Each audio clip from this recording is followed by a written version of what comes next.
আপনি হেঁটে আসলেন কেন? কি হেঁটে আসছি, অর্থ সমস্যা? আমার অর্থ সমস্যা। আচ্ছা, বাড়ি হচ্ছে অনেক দূর, প্রায় 100 কিলোর মতো হেঁটে আসছে। কি নিয়ে আসছেন এগুলো? কি আমার মুড়ি দেখে দেখে একটু মুড়ি বের। আল্লাহ, রোজা লাগছে যে, হ্যাঁ রোজা লাগছে যে মুড়ি খাবো। এটা মুড়ি।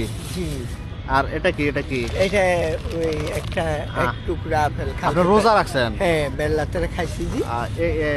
রোজা আছেন তো সাইদি সাহেবের জন্য রোজা থেকে দোয়া করবেন আল্লাহ পাক তাকে ইনশাআল্লাহ। এই মাঠে যেহেতু 21 বছর তিনি তাফসীর করছেন।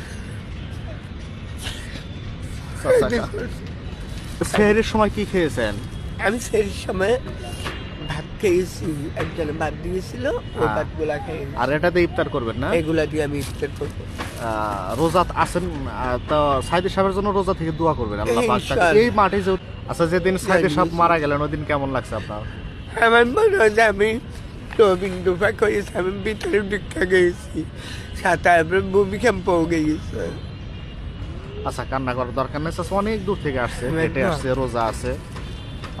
প্রত্যেক মুমিন মুসলমানের যেন আমরা এক হতে পারি। হ্যাঁ হ্যাঁ, আমরা জানি এক হতে পারি। আমরা 5 দিনই থাকবেন এখানে? হ্যাঁ, আল্লাহ এই মাঠেই থাকবেন? এই মারে থাকবো ইনশাআল্লাহ। আল্লাহ যদি সুবহানাল্লাহ, লাগে সুবহানাল্লাহ। আজহারি সাহেব আসবেন, আসবে। আজহারি সাহেবের আলোচনা শুনবেন। জি।